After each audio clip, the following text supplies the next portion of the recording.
Great, Nostalgia Critic. The entire costume party was ruined. I thought we agreed that you were going to be Darth Vader and I was going to be the shadowy puppet master dark overlord that controls you, just like in real life. Nostalgia Critic.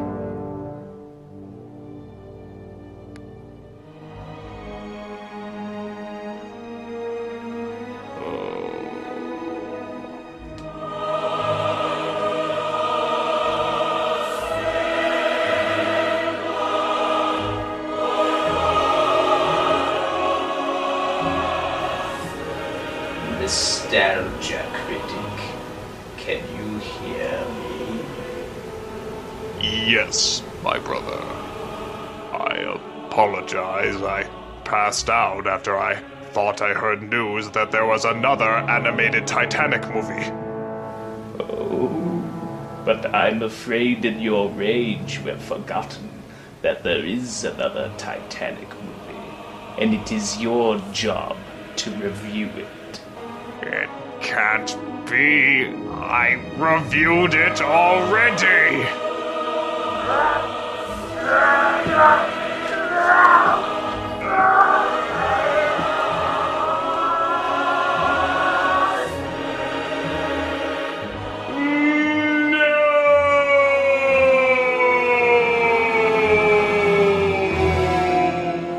Yes.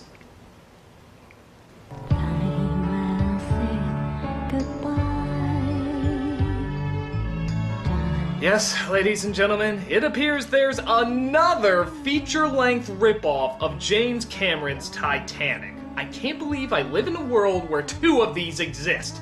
And you think that'd be bad enough, but if you can possibly comprehend this, it is actually worse than the other version.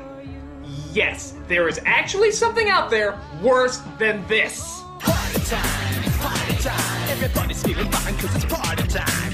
I know it's hard to believe, but this actually is more terrible than the rapping dog. So, what abomination of hell could possibly make it into the human world? Let's find out. So, strangely enough, this version also focuses on talking mice that snuck aboard the Titanic. You mean somebody actually found it necessary to rip off the rip-off? Did you even see that? You want to rip off this? Moving on. It turns out that an old sailor mouse is telling his grandkids what really happened the day the Titanic sunk. Tragic ending to the maiden voyage of the Titanic. 100 missing. A lot of people died, huh? The truth of the matter is that those missing persons were never really missing. It's a long and complicated story. Really? So that's how you're starting this movie out, by saying the hundreds of people that died on the Titanic didn't really die on the Titanic. It's all a misunderstanding. One of these days I'll tell you the whole story.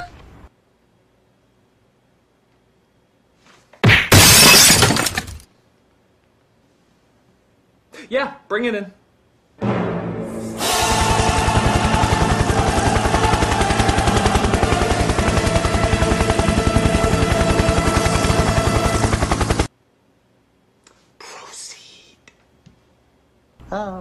All right, youngsters, you've talked me into it. I'll tell you the whole story. Yes, please do! My curiosity for this story that involves everyone surviving one of the biggest disasters in the world is really quite fucking peaked!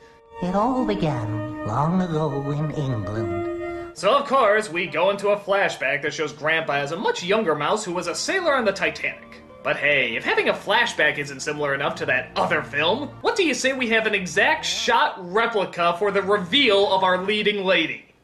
Magnificent. Simply breathtaking. This is Elizabeth. She's excited to be on Titanic except for one tiny little detail. She has to marry a man that she doesn't love. Yeah! Sound fucking familiar? Though to be fair, even though Billy Zane was basically a cartoony bad guy, they at least tried to make him look like a civilized gentleman. Here, they just slapped on an eye patch, an evil mustache, and anything else that would make him look like a James Bond villain. That or the boss from Harvey Birdman. I'd rather die than marry that horrifying, disgusting old serpent. Elizabeth, don't be impertinent. You have a position to keep up. Your stepmother and I simply want what's best for our little girl. Hey, And if we say that the best for you is the worst for you, then it's the best for you. But at least the stuff with the cute little talking mice will be fun, right? Wrong. All these mice do throughout most of the movies talk about ship protocol. Yeah, ship protocol. Isn't that exciting? We'll have the roll call, if you please. Aye, aye, sir. Mr. and Mrs. Angus Wallace Bruce McMouse. Mr. and Mrs. Porrig Liam O'Rat and 2 children, Juan and Evita Raton with offspring, Jean-Luc and Francois Ratatouille, and the Mousetti family from Sicily, featuring Parmigiano, Pecorino, Gorgonzola, Provolone, Fontina, Caciocavallo, Ricotta, Mozzarella, Herr Heinrich and Frau Greta von Mauskäse with adjunct Shlomo and Becky Boydsil, and the Silva Pereira Kenzo family from Recife, with 2 children, Ronnie and Estrella. Let's look lively now with the boarding procedures. So we go up that rope, is that it? It's a right idea, but you have to learn sailor talk. Only landlubbers call that a rope. To us, it's an hawser. Hey, remember when we used to just sneak aboard and eat shit? Can we go back to those days? So Elizabeth comes across a group of gypsies led by Tuxedo Mask here, who tells his dog to try and get Elizabeth's attention. Come here, boy. Good boy. What a lovely soft coat you have. There, that's better, isn't it?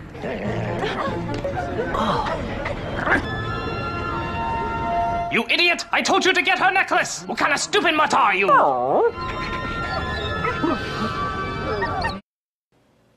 Well, you suddenly got creepy. I'm very sorry, sir, but the animal must be kept on a leash. My good man, you happen to be addressing Don Juan Tenorio de Ariarte Gonzalez Leon. God damn, who goes around with 6 names? Prince of Andalusia, but Prince does not travel with animals, you imbecile! Oh, and I have to add Prince to that too? Yeah, fuck it, I'm calling him Joe. Now step aside and let us board. So, even though they established the dog has no owner, the dog is still allowed on anyway. Oh, wait, after he pees on him first. Oh, you wretched beast, I'll get you for that! Oh, it's not like I can just go up there and get you for that. I'll just throw my hat. That'll teach you. No, it landed on the dog. I guess there's nothing else it really would have done. No, now I hate my hat. I hate my hat so much. Oh, my motivations are so confusing. So after leaving the town of genetic clones, I'm not kidding, look, we see our villain, named Maltravers, talk about his plans as a whaler. There's no reason whatsoever why the Duke shouldn't grant me exclusive worldwide whaling rights. Not to mention the hand of his darling daughter. By marrying her, you'll get your mitts on all of his money. Exposition, you hit the nail on the head. There's nothing in the world that counts besides money and power. Everything else is simply there to be used to achieve those objectives. I think we just saw the meeting for how this movie got greenlighted. So we get one of those phoned-in CGI shots of the ship as the captain discusses what he's gonna do for the evening. There's only one thing worse than a party, and that's a gala evening. Mr. Craig, have me called for any problem whatsoever, and if there aren't any, make one up. Oh, you mean like iceberg right ahead? Yes, that's a good one. Hurry up, Ronnie, we're late. Oh good, our mousy friends got away from the rest of the team. I guess that means there's not gonna be any more ship protocol. Men are greedy and all too likely to cheat on construction and materials. So for the first few days, be careful how you move about. Yeah, whatever. Sing There's No Cats in America. But there are no cats in America, and the streets are paved with trees. But eventually they do get away from the group, and they see what's going on in the first-class quarters.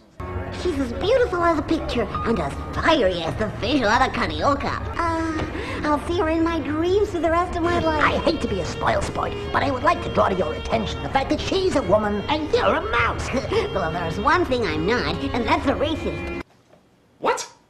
Well, there's one thing I'm not, and that's a racist. Did we really just take a situation with 2 mice, a young woman, and somehow come out with racism?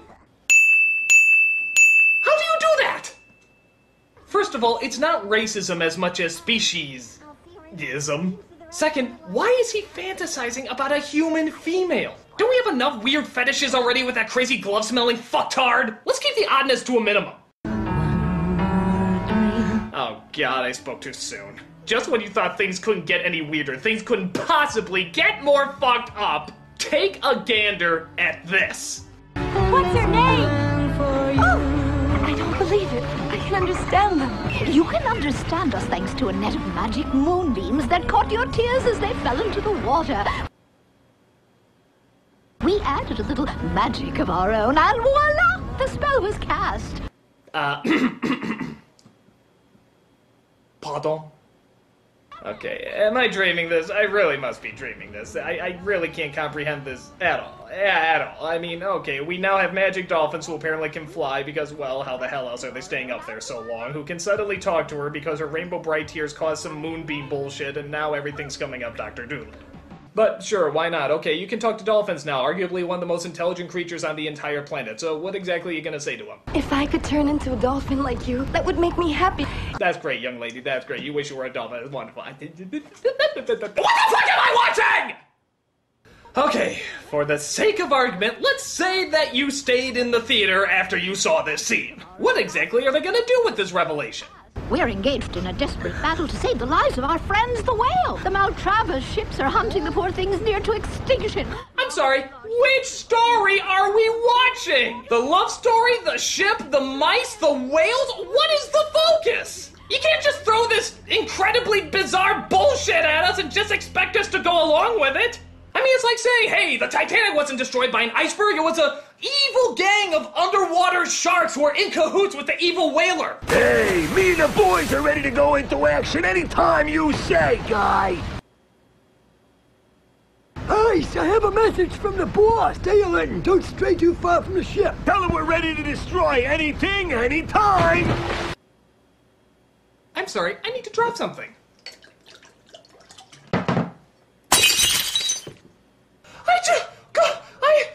You can't, you really, oh! I'm sorry, I can't get through this in one sitting. If you'll excuse me, I'm gonna take the occasional break to look at myself in the mirror and cry.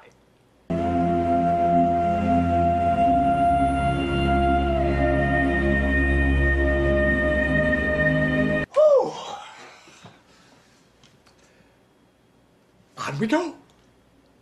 So, why can the bad guys communicate with the criminal underwater shark gang? We don't know. It's never explained. Maybe he got some of that moonbeam bullshit from a crack dealer or something. But as of now, he doesn't want them to destroy the ship just yet. He just wants them to stay close. But luckily it seems that magic also seems to work with mice, as Elizabeth can suddenly understand them now too.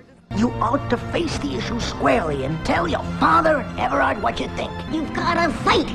Of course I'm going to fight. Now I know you two are on my side. We can foil Everard and help those poor whales too. Yes, now that they're on your side, I'm sure you'll have a great case to go up against your father. Father, I know you want me to marry that man, but I've been talking with the dolphins and mice, and they agree that it's not the right thing to do. But honest to God, they did talk to me! But Elizabeth does go to set the record straight, and it turns out her father takes it unrealistically well. I have absolutely no intention of marrying Everard. I'm sorry to upset your plans, but... Plans, did you say? My one and only plan, dear girl, is to see you as happy as possible. And I would never dream of forcing you to do something you don't want to. Unless it was the beginning of the movie, in which case I said you have no choice. Seriously, what did she do different? She made the same argument she did before. In fact, it's actually less angry. Are you honestly telling me that this... I have absolutely no intention of marrying Everard. ...is much more stronger than this? I'd rather die than marry that horrifying, disgusting old serpent. That's just the PMS talking. You'll get over it. I have absolutely no intention of marrying Everard. Whoa! Calm down, bitch! Calm down! Oh! Alright, we'll figure this out, man. Jesus! But meanwhile, down this hallway... Or maybe it's this hallway. Nope, I guess it's this hallway. The bad guy is looking to make sure his evil wedding schemes go according to plan. But luckily, the mice kick him with a soccer ball and send him hilariously flying down the ship. Seems kind of pointless, seeing how we already know that Elizabeth isn't going to marry him, but hell, we need something to top the dog pissing scene, don't we? Meanwhile, apparently Joe is still in this movie. As we see, he spends most of his time... Oh, God, get over it! God, I miss Elizabeth. Almost as much as I miss Vanessa. But it turns out the animals lead them together and they finally discover each other. And of course, they decide to dance.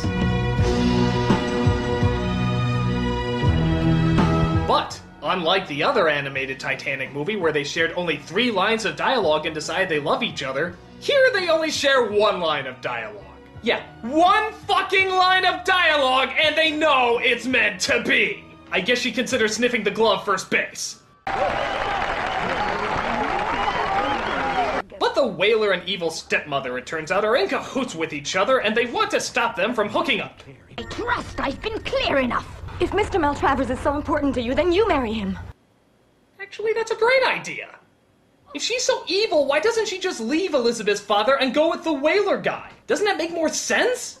Whatever. It seems that boat has sailed or sank, so I guess it's better just to cut their losses and move on to the next logical step.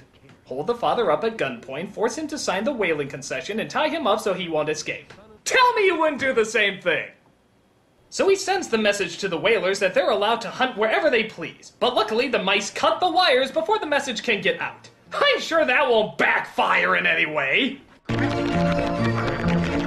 But wait, with the father tied up, someone's liable to come across him. So again, what's the logical thing to do? The ship has to sink tonight, but remember, not a second before midnight, or else all your work will have been for nothing. Consider it done, Pally. Midnight on the dot. That's right. It's the evil gang of sharks that sank the Titanic because of a needlessly complex whaling scheme. Aren't you glad we're simplifying the emotions of a horrendous tragedy to an insultingly basic battle of good versus evil? After we've arranged for the iceberg to appear in front of the ship, we'll hold the rudder in our teeth, keeping her on course. I don't even get it. Why do these Titanic movies need a bad guy? Isn't the iceberg sort of the designated villain? Well, let's just call it a bet. A couple of my boys think they can heave an iceberg farther than tentacles can. Oh, that sounds like great fun. So the sharks trick a giant octopus named Tentacles into an iceberg throwing contest. There's a giant octopus with a dog's face in this movie, and they're only waiting till the last third to show it. Way to subtly wheel us into that suspension of disbelief. Don't you realize what you've done? I beat the sharks at ice throwing. You threw an iceberg at a ship full of people. I don't know how many of them we'll be able to save. Oh, no! It's not like he can just grab the iceberg and push it out of the way. Oh wait, yes he can. Why don't you just grab the iceberg and push it out of the way? So the whaler and stepmother escape on the boat and, not to give anything away, but the iceberg hits the ship. Hey, considering how much else they changed in this movie, I'm surprised they kept that. They're sure to send out an SOS. Maybe there's a ship near enough that can make it in time to help us. Oh my goodness, we cut the wire! You didn't repair it after? That's against every rule of the Seamouse Maritime Union! We spent 2 hours talking about ship protocol and you didn't even follow it? A pox on you! So they try to fix the wires with the help of another mouse named Camembert. Get it? It's a cheese! But the wires won't stretch far enough, so there's only one thing to do. I got it! Connect the wire to my mustache! Yeah! What? Yes, this will be an incredibly funny scene if it didn't end up killing him. No, seriously, it ends up killing him. Look. Oh, Camembert, Camembert, what a hero. Okay, there's a lot of moments in a Titanic movie where you're supposed to have a serious death scene. You picked one, and it's a fucking wrong one! Oh, and unlike that downer Cameron movie where there weren't enough lifeboats, this film sets the record straight. There's room for everyone! See? There's room for everybody. What, did you think those idiots at the History Channel knew what they were talking about? No, it's the version with the giant talking octopus that has it right. So Elizabeth and Joe find the father and set him free, allowing him to get on the lifeboat. Thank God Daddy's safe. Why doesn't the daughter go too? Or for that matter, why not the boyfriend? Didn't you just hear the guy before? There's room for everyone! So hop on board! It doesn't matter if you have testicles in this movie, you can still make it out! But don't worry, Tentacles is there to put the ship back together. That's right, he's putting the ship back together. And just in case there's any confusion for this being mistaken for a tragic act of nature... The truth is, it's all my fault. No, Tentacles, it's not your fault. This all happened because of an evil, greedy human being. You heard it right there, folks! It was all because of an evil human being. The realities of life don't play here. Hey, the next time a family member dies, just tell your kid a whaler did it. It's all cool. I mean, hey, as long as you can fucking blame something! One of my tentacles slipped. I have to go back down. So while you're pondering why an octopus has to hold his breath to go underwater, it turns out that dolphins have good news. The whales! The whales are here! Hooray! There be whales here! So the whales seem to save everybody on the ship, even the captain. Yeah, because we all know he made it out okay. But unfortunately, Tentacles can't hold on anymore, and goes down with the ship.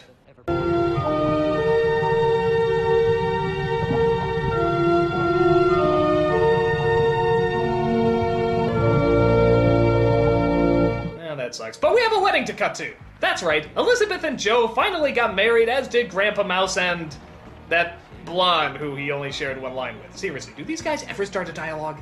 When suddenly, their attention is drawn to the river. I have the most wonderful surprise for you! That's right, Tentacles is alive! And look, even Camembert, with no explanation whatsoever, somehow made it out okay. I thought you were dead. Nope. Tentacles is alive! Look out there on the whales! All the others are alive too! That's right, even though there were no whales or people in that shot you just saw, apparently everybody made it out alive. Thank God this isn't the least bit insulting to the hundreds of people who tragically lost their lives, or else this could possibly be the worst thing we ever produced as a species. Tentacles, you are a true hero. And the many people who couldn't find space in the lifeboats, you saved their lives too. Tell us how you accomplished such an amazing feat. It was the whales who did it, really. What is up with the whaling shit in this movie? Look, if you want to make a movie about whales, that's fine. More power to you. But leave the deaths of hundreds of innocent people out of it if you don't mind. I mean, even Ferngully just stuck to the rainforest. They didn't try to work in the Hindenburg disaster or anything. So this Ronnie is Granny Stella's brother. So flashback to present day as the kids realize Grandpa has clearly gone off his meds and made this entire story up. That means nobody's hunting the whales any longer. Is that right? Unfortunately, no, children. There'll always be another Everard Maltravers. Their names may change, but their evil lives on, and the whales are still hunted. Oh, Christ. Shut up! I hope we nuke those fuckers so we don't get any more movies like this. You heard, children. Enough is enough. Your grandfather loves to tell stories, but like all sailors, you shouldn't take them too serious. Understatement of the fucking millennium. Oh, Connors. So just to recap, everybody, nobody died on the Titanic, animals can talk with moon magic, sharks form underwater gangs, whales are Jesus, and the reveal of a giant talking octopus in New York got absolutely no media attention whatsoever. So, to sum up... Nope, I need a minute.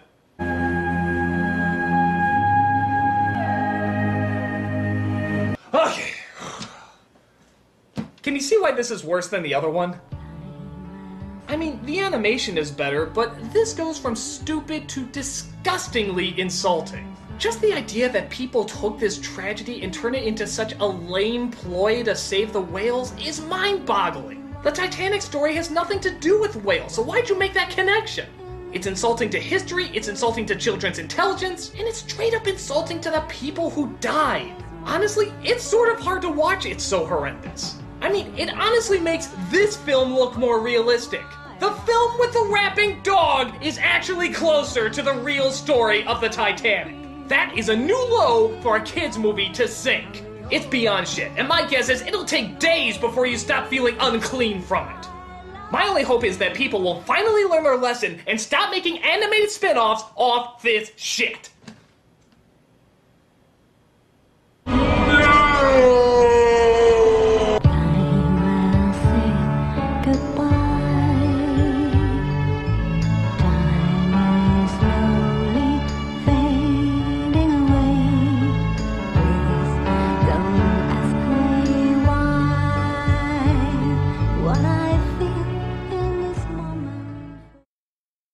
Well, there's one thing I'm not, and that's a racist.